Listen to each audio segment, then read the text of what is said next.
Hello friends. Now, this episode is probably going to be a decently long episode if we have 22 different slides to go through. Grab a drink, grab a snack, do whatever you want to do and get comfy. Unlike our previous videos, this one's going to be a technical documentary. Texas, the Lone Star State, 1528 to present. The Krakenwas were the first Indians in Texas to encounter Europeans. In 1528, the survivors of a Spanish shipwreck, including Alvar Nuzes, Cambeza de Vaca, washed ashore and spent 6 years with the Indians. Mexican War of Independence was an armed conflict and political process resulting in Mexico's independence from Spain. It was not a single coherent event, but local and regional struggles that occurred within the same time period and can be considered a revolutionary civil war. Independence was not an inevitable outcome, but events in Spain itself had a direct impact on the outbreak of the armed insurgency in 1810 and its course until 1821. The Texas Indian War was a series of 19th-century conflicts between settlers in Texas and the Southern Plains natives. Conflict between the indigenous Plains Indians and the Spanish began before other European and Anglo-American settlers were encouraged, first by Spain and then by the newly independent Mexican government, to colonize Texas in order to provide a protective settlement buffer in Texas between the Plain Indians and the rest of Mexico. Stephen Austin arrived to Texas in 1821, the holder of a grant thousands of acres. Other American-born grant holders soon arrived promoting land sales, but only about 3,500 Americans settled into Texas between 1825 and 1832. Meanwhile, squatters with no legal claim to the land settled in East Texas. The Texas Revolution was a rebellion of colonists from the United States and putting up armed resistance to centralist government of Mexico. While the uprising was a part of a larger one, the Mexican Federalist War that included other provinces opposed to regime of President Antonio Lopez de Santa Anna, the Mexican government believed the United States had instigated the Texas insurrection, with the goal of annexation. Mexican Congress had passed the Tornel Decree, declaring that any foreigners fighting against Mexican troops would be deemed pirates and dealt with as such. Being citizens of no nation presently at war with the Republic and fighting under no recognized flag, only the province of Texas succeeded in breaking with Mexico, establishing the Republic of Texas and eventually being annexed by the United States. The Texian Army, also known as the Revolutionary Army and the Army of the People, was the land warfare branch of the Texian armed forces during the Texas Revolution. It spontaneously formed from the Texian militia in October 1835 following the Battle of Gonzales. Samuel Houston was an American general and statesman who played an important role in the Texas Revolution. He served as the first and third president of the Republic of Texas and was one of the first two individuals to represent Texas in the United States Senate. Texas Declaration of Independence was the formal declaration of independence of the Republic of Texas from Mexico in the Texas Revolution. It was adopted at the Convention of 1836 at Washington on the Brazos on March 2, 1836, and was formally signed the next day after mistakes were noted in the text. On March 1, 1845, President Tyler signed the annexation bill, and on March 3 he forwarded the House version to Texas, offering immediate annexation.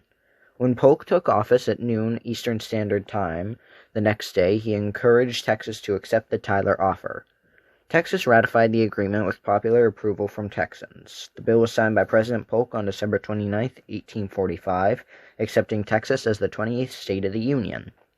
Texas formally joined the Union on February 19, 1846. Following the annexation, relations between the United States and Mexico deteriorated because of the unresolved dispute over the border between Texas and Mexico, and the Mexican-American War broke out only a few months later. The Texas legislature called a convention which on February 1, 1861, approved the Ordinance of Secession. The Secession Convention reassembled on March 5th, declared Texas independent, and took further steps to join it to the Confederacy and reorganize the state's government. Texas contributed 135 officers to the Confederate Army as well as huge amount of military supplies and provinces. Civil War sacrifice, valor, and hope, Governor Sam Houston lost his office when he refused to take an oath of allegiance to the Confederacy. Considered by some criteria as the final battle of the American Civil War, it was fought on May 12th and 13th, 1865, on the banks of Rio Grande east of Brownsville, Texas, and a few miles from seaport of Los Brazos de Santiago, at the southern tip of Texas. The battle took place more than a month after the general surrender of Confederate forces to Union forces at Appomattox Courthouse, which had since been communicated to both commanders in Palmetto. In the intervening weeks, and the Confederacy had collapsed entirely, so it could also be classified as a post-war action. The history of the Ku Klux Klan in Texas extends from the Reconstruction era to present. The original organization was founded in Pulaski, Tennessee, probably in May or early June 1866, by 6 young Confederate veterans. Its name reportedly derived from the Greek word kuklos, meaning circle or band. Klan, through the redundant, was adapted to the name for the affiliation. Reconstruction. For 9 years following the Civil War, Texas was in turmoil as its people attempted to solve political, social, and economic problems produced by the war. Emancipation changed the labor system, and the end of slavery forced a redefinition of the relationship between the blacks and whites. Following the defeat of the Confederate States in the American Civil War, Texas was mandated to rejoin the United States of America. Texas fully rejoined when President Grant signed the act to remit Texas to congressional representation on March 30th, 1870. And this federal act was promulgated throughout Texas by a general order issued by General Reynolds on April 16, 1870. Texas's involvement in the war was primarily providing men and a place to train the Rough Riders. Technically known as the 1st U.S. Volunteer Cavalry Regiment, the group was composed of cowboys, adventurers, and polo-playing aristocrats from New York. Texas had been a staging ground and smuggling source for the Mexican Revolution, a war that became a component of World War I strategic diplomacy between Germany, Britain, and the United States. Since Mexico was a leading exporter of oil, Texas farmers felt the first impact of the war through cotton prices. In the second half of the 1930s, as the Depression wore on, a major drought devastated the southern plains. The Texas Panhandle suffered greatly, as the winds eroded and parched land and made life on farms and in towns all but impossible. Military posts sprang up statewide to accommodate the constant stream of new recruits, and industrial plants developed rapidly in support of the war effort. As a result, Texas beef, petroleum products, medical supplies, weapons, and equipment were used by troops overseas. There is no accurate statistic of the exact number of native Texans who served.